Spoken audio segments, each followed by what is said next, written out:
ang pulso ninyo, ha? Si Doc Willie, magfa-file daw siya, tatakbo ng senador. Doc Willie, ano sa tingin nyo? Sa tingin nyo ba si Doc Willie dapat tumakbo ng senador?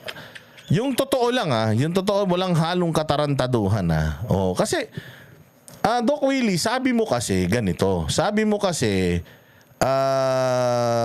ano ka na yung dahil sa stress kaya ka nagkasakit.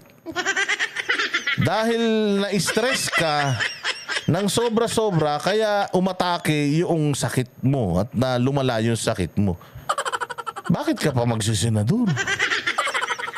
Lalo ka may stress niyan. Baka, gusto mo mamatay ng maga? Hindi ka pa nga nagsenador, na-stress ka na. Lalo na kung senador ka, may stress ka lalo. Hindi, ito ako personal lang. Ito si Doc Willie, susuportahan ko to pag tumakbo to. Pero sana, Doc Willie, yung laban mo muna sa cancer, yung atupagin mo ba, yung focus ka muna dun, magpalakas ka ng magpalakas. Meron pa naman 2028 No, magpalakas ka muna ng magpalakas, palakasin mo katawan mo, pahabain mo buhay mo. Tapos, takbo tayo sa 2028, suportahan ka namin kahit anong gusto mong itakbo. Okay kami. Pero para sa akin, para sa akin, sir, mas mabuti magpahinga ka na lang muna para mag-focus tayo doon sa health mo. Ikakamatay mo ng maaga to. Ayaw ka pa namin mawala. Madami ka pang matutulungan sa buhay.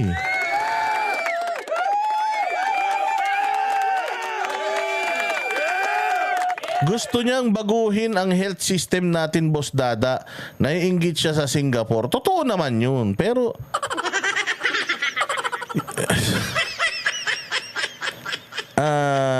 ganito yan na mga bossing, Hindi, hindi lang to tungkol to kay kay Doc Willie ganito. Kasi lahat naman ng mga senador, lahat naman ng tumatakbo may mga pangarap. Ang problema, lahat ng pangarap ng isang senador, hindi rin naman yan may isa sa katuparan kung hindi magsisimula ang Kongreso at hindi pipirma ng presidente. O sa panahon ngayon, itong gobyerno natin ayaw sa pag-unlad. Kasi kung gusto ng gobyerno natin sa pag-unlad, di sana gumagawa sila maraming ospital ngayon. Nakita niyo yung mega center na ginagawa, pagkataas ng groundbreaking, wala na, nagkaroon na ng talahib. Mas mataas pa daw yung talahib kaysa doon sa building na ipatatayo.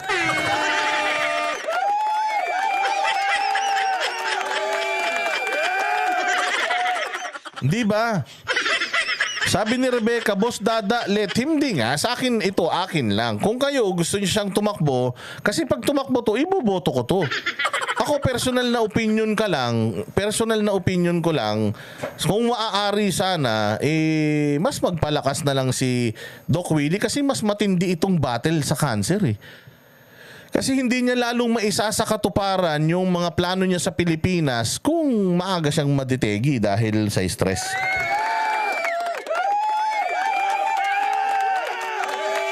Pagaling muna.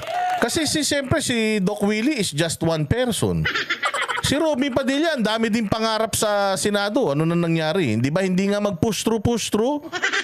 Kasi nga, he's just one person. Kailangan kung meron kang gusto, kailangan lahat kayo ng mga senador gusto din yung gusto mo. Ang problema, marami sa mga nasa gobyerno ngayon, puros mga kawatan. Sabi ko sa inyo, baka lalo pa dumali ang buhay nito ni Doc Willie na ayaw nating mawala ito. Ang daming natutulungan nito Sa tuwing merong mga sumasakit-sakit sa akin, pinapanood ko si Doc Willie, gumagaling ako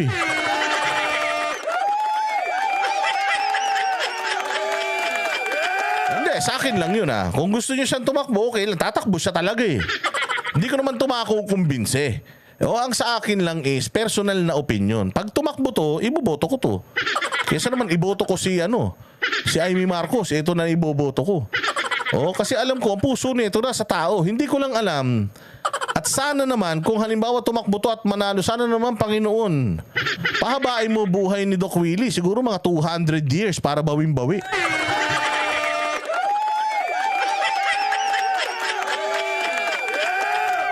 Eto na naman tayo sa malay natin. Jane Yap, putang ina, puro ka malay natin. Ito na naman tayo sa malay natin. Ganyan din sinabi nyo kay Bongbong eh. Malay natin. Putang ina, ano nangyari?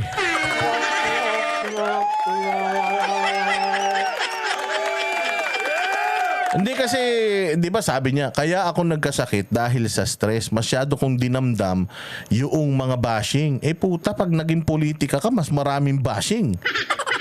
Naku po, sandamukal. Sandamukal ang bashing. Kaya baka lalo kang may stress, sir. Pero wag ka mag-alala, Doc Willie, kung tatakbo ka, iboboto kita. Pero ipangako mo sa akin, tatapusin mo yung termino mo, ha? Oo, kasi mahirap niyan. Baka mamaya, di ba, manalo ka. Tapos, mas madalas ka pa sa ospital kaysa sa Senado. Naku po. Oo, ayaw namin na magkasakit ka ng malala. Tingnan natin. Hindi ako, goods ako kay Doc Willie, boboto ko to. Pero kung ako lang masusunod, kung ako lang yung nag-a-advise sa kanya, sana sir, pagaling ka muna. Kasi, halimbawa, sabi mo, hindi kasi, Boss Dada, hindi ko alam baka mamaya mamatay ako, di na akong makatulong sa bayan. Hindi, kaya natin tumulong sa bayan, Doc Willie. Yung ginagawa mong pagbablog tungkol sa mga kalusugan, yung nanay ko nga bumili nung mga inaapak-apakan na binibenta mo Yung mga pinapakita mo sa channel mo na yung inaapakan tapos makukuryente yung paa mo, bumili nga nanay ko So ibig sabihin, marami kang natutulungan. Doc Willie Ong, kahit na hindi ka senador, sa totoo lang, yung impluensya mo, yung pagsasalita mo sa social media, ang dami mong natatouch na buhay, ang dami mong mga tao na napapagaling. Doon pa lang nakakatulong ka na, hindi lang dito sa Pilipinas, pati sa ibang bansa. Kasi pati yung mga pati yung mga OFW natin talagang nakatutok sa'yo. So doon pa lang nakakatulong ka na. Pero syempre, choice mo yan. Matanda ka na matanda ka na. Ikaw ang nakakaintindi kung anong gusto mong gawin sa buhay mo. Ang sa akin lang is kung kung kukunin lang yung opinion ko. Pero sige, pakinggan natin si Doc Willie. Kukwento ko na rin sa inyo, announce ko na rin naman, yung mga umabot sa dulo, magpa-file po ako for senator. I'll be filing for senator sa October 2, Wednesday. Nagawa ko na yung papeles, na-notarize ko na. Si Doc Lisa, nasa airplane na ngayon. And na-miss ko na si Doc Lisa. Abi Ana, maraming salamat sa malupit na pakulay mo kanina. Pasensya na hindi ko nabanggit. Ma'am Abi Ana, I love you very much. Thank you very much sa pakulay mo Kawawa naman yung babae yun pinakasalan niya ako. My God. So much suffering for her. Baka hindi ko mabawi this life yung mga utang ko sa kanya. Tama na. Race. Basta lalapag yung airplane. At siya magpa-file lang sa akin, pero ako tatakbo. Okay? Tatakbo tayo, papakita natin tunay ang Diyos. This time, we're gonna win it. Gagastusin natin, wala. 500,000 lang, wala. Walang pera, wala kahit kaninong typad, huwag kayo magbigay kahit piso. Hindi ko kailangan. Okay? Hindi tayo magpapa-under kahit kanino. Pero, first miracle, I have to get well. Second miracle, mananalo tayo na walang pera. Pag di nanalo, sorry. Pero I'll give it my best shot. Ito ang David versus Goliath talaga. Yung 500,000 ko, bakit 500,000? Siyempre, kailangan magbayad ng airplane. Kailangan magbayad ng hotel.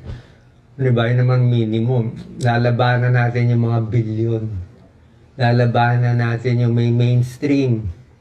Lalabanan natin. Tulungan ka namin, Doc Willie. Promise, ako, tutulungan kita talaga. Ikakandidato kita. Pero ipangako mo sa amin, sir, na gagaling ka, ha? Kasi baka may yan Pagka panalo mo, mas madalas ka pa sa St. Luke's kaysa sa Senado kaya wag mong isipin yung mainstream. Putangin na mainstream, wala na nakikinig dyan. Kami na bahala sa'yo pagdating sa pangangampanya. Isasama ka namin. Sigurado. Pero Doc Willie, siguraduhin mo. Kasi ako alam ko malinis ang puso ni Doc Willie. Alam ko gusto talaga nitong magserbisyo. May sakit Yun lang. Oy, Cyrus D. Pakape, Boss Dada. Salamat from Edmonton. Oy, mabuhay ka dyan sa Edmonton. Edmonton, Bugs pa. Uy. Siguro may mga Hermes dyan. May mga Hermes, mga Goyard, mga Louis Vuitton na nililinis-linis na mga bag. Aba, yan, more power sa iyong business. Natin yung malakas sa mga surveys. Oh my God, the surveys. Kung alam nyo lang, tatahimik na lang ako. Tatahimik na lang ako. Quiet. Huwag mo na sabihin. Alam ko na lahat ng pautot at kalokohan. My God. How... My God. Quiet mo na. Relax. At the right time.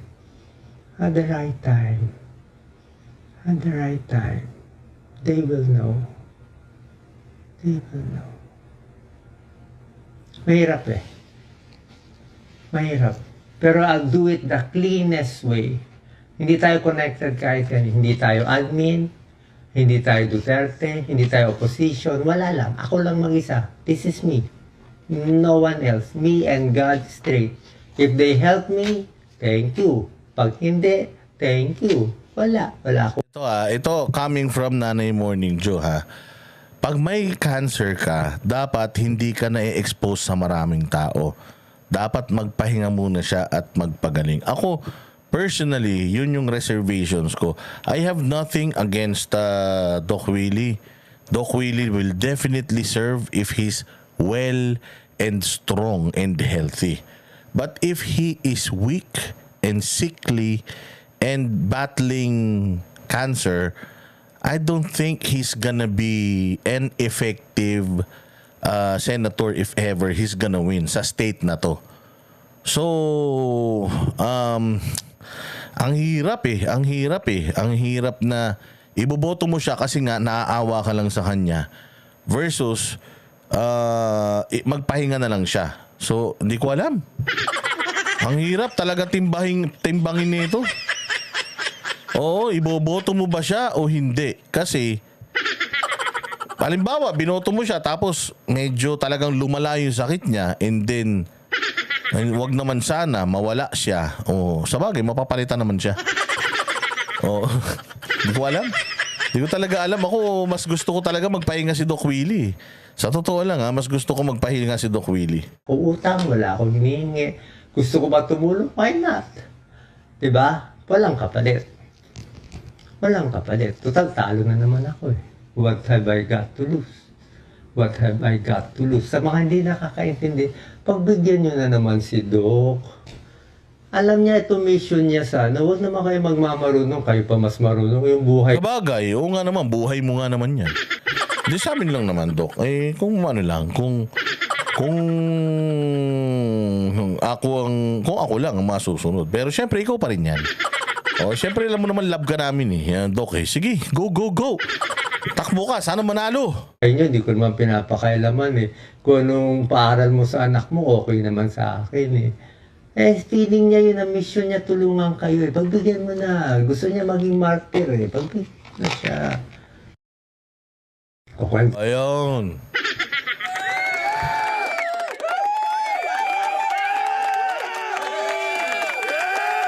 Ang hirap nun, mga bossing. Sobrang hirap nun. Hindi ko alam kung anong sasabihin natin dun, pero parang nag-uugaling baby na siya. Hindi, iba talaga yung sakit na yan. Kayo talaga maintindihan nyo yan. Pag nagkasakit kayo, wag naman sana. Pero, ang hirap I'm half-hearted. I wanted him to win, pero I also want him to rest and win the battle ng cancer. So I don't know if I'm really... Sa ngayon, kanina sabi ko, ibuboto kita. Masasayang lang vote niya.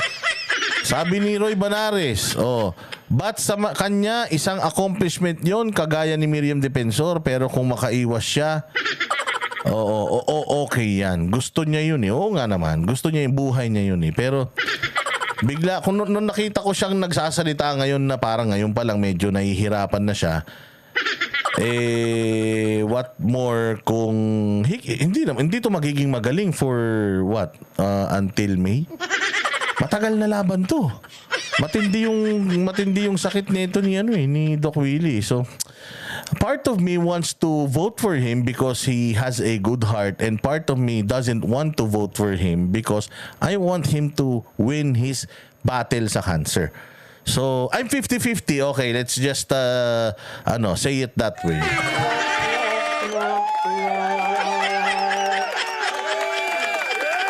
Oo. Pwede naman sa 2028. Tama na yung Morning Dew. Oo. Paano kaya mangangampanya? Sabi nga niya, hindi niya kailangan ng pera eh. Pero sabi nga niya, kung ito na yung huli kong magawa sa buhay ko, bago ako mamatay, magiging masaya ako, di ba?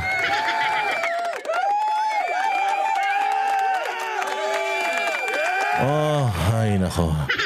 Medyo nahirapan ako dun. Tanungin ko nga si Banat Bay kung anong say niya tungkol kay Doc Willie, kasi kaibigan ni Banat Bay si Doc Willie. Ako kasi, ayan oy paring Roy, yung isang bata mo bumalik tayo, grabe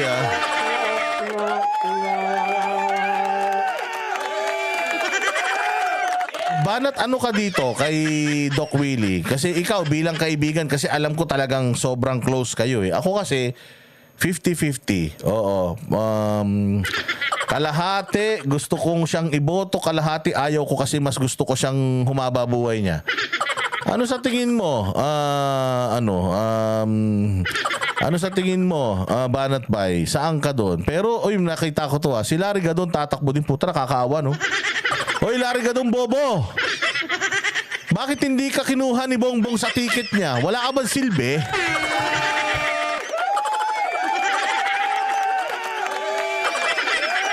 Larry Gadon? Oo nga, no? Bakit wala ka dun sa ticket? Ni Bongbong Marcos. Ayaw kanyang tumakbo, wala ka daw alam. Ayaw ko siya tumakbo. There is life more than politics. Ay, salamat. Yes. Oo, there is life outside politics. You can always help even if you're not in politics, because again, kung ano man ang ginagawa ni Doc Willie sa kanyang vlog, mas malaki pa na itutulong nung kaysa sa mga magnanakaw na congressman tsaka mga senador.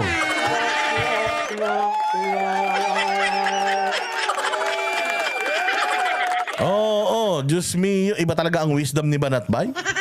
Pag nagsalita talaga si Banat Bay, bigla kang magbabago ang isip mo. Diyos me,